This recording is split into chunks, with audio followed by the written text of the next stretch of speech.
Hello everyone, আশা করছি সবাই খুব ভালো আছো। তো আজকে আমি তোমাদের সাথে শেয়ার করতে চলেছি খুব সিম্পল একটা পার্টি মেকআপ লুক। আর সমস্ত প্রোডাক্ট আজকে আমি রিজনেবল প্রাইসের মধ্যে রেখেছি। তো আশা করছি তোমাদের ভিডিওটা হেল্পফুল হবে। তো মেকআপের ফার্স্টে আমি আমার ফেসটাকে ক্লিন করে নিয়েছি। তোমরা চাইলে তোমাদের রেগুলার ফেস ওয়াশ দিয়ে মুখটা ধুয়ে নিতে পারো। এরপর আমি টোনার অ্যাপ্লাই করব, তার জন্য আমি ইউজ করছি আলস গুডনেসের ট্রি টোনার। তোমাদের মধ্যে একজন আমাকে জিজ্ঞেস করেছিলে এই টোনারটা কেমন। তো অ্যাকনি প্রন স্কিনের জন্য এই টোনারটা কিন্তু ভীষণ ভালো। আমিও এটা নতুন ইউজ করছি আর ভালো রেজাল্ট পেয়েছি। তোমরা চাইলে কিন্তু পারচেজ করতে পারো। আর তোমরা যদি এর ইনগ্রেডিয়েন্ট সম্পর্কে ডিটেলস ভিডিও চাও তাহলে আমি শর্টসে আপলোড করে দেবো, তোমরা আমাকে কমেন্ট করো। এরপর আমি অ্যাপ্লাই করছি ময়শ্চারাইজার। তার জন্য আমি ইউজ করেছি পন্ডসের সুপার লাইট জেল ময়শ্চারাইজার।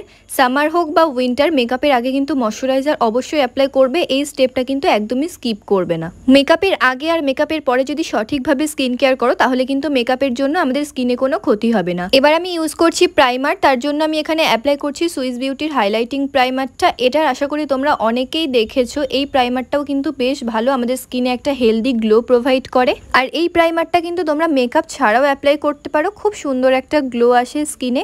এরপর আমি কালার কারেক্টিং এর জন্য ইনসাইডের এই কনসিলার প্যালেটটা নিয়ে নিয়েছি। এর মধ্যে থেকে দুটো শেড নিয়ে আমি আমার আন্ডার আইসে অ্যাপ্লাই করছি। এখানে হালকা হালকা ডার্ক সার্কেল আছে, তো সেই জন্য আমি অ্যাপ্লাই করছি।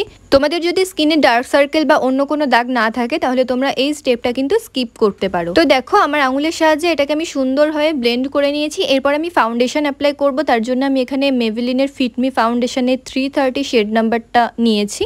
বেসিক্যালি ফিটমির এই ফাউন্ডেশনটা আমার স্কিন টোনের নয়, আমি 330 আর 310 একসাথে মিক্স করে অ্যাপ্লাই করি। বাট শুধুমাত্র এই শেডটা অ্যাপ্লাই করলে স্কিনে একদমই একটা ন্যাচারাল এফেক্ট আসে, মনেই হয় না যে মেকআপ করেছি। তো সেই জন্য আমি এটা শুধুমাত্র অ্যাপ্লাই করছি। এবার আমি একটা বিউটি ব্লেন্ডারের সাহায্যে সুন্দরভাবে ড্যাব ড্যাব মোশনে আমার ফেসে পুরো মেকআপটাকে ব্লেন্ড করে নিচ্ছি।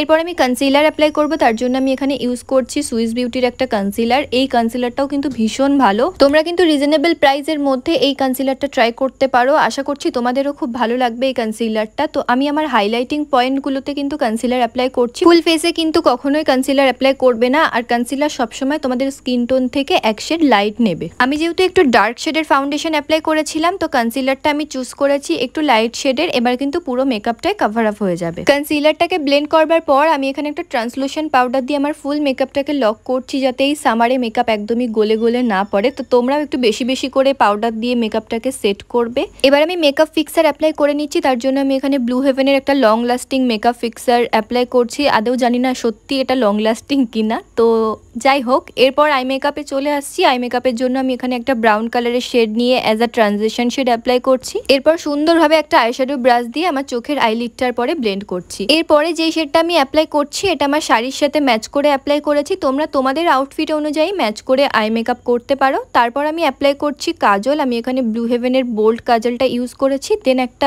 ছোট্ট ব্রাশ দিয়ে সুন্দরভাবে স্মাচ করে নিচ্ছি। তোমরা যারা হেভি আই মেকআপ পছন্দ করো না তারা কিন্তু এই আই মেকআপ লুকটা ক্রিয়েট করতে পারো। জাস্ট আমাকে একবার কমেন্টে এসে জানিও যে তোমাদের কেমন লাগলো আই মেকআপটা। নিজের চোখকে নিজেরাই দেখতে থাকবে, ট্রাস্ট মি, আমার তো ভীষণ ভালো লাগে। এরপর আমি ব্লাশ, হাইলাইটার আর লিপস্টিক পরে আমার ফুল লুকটাকে কমপ্লিট করলাম।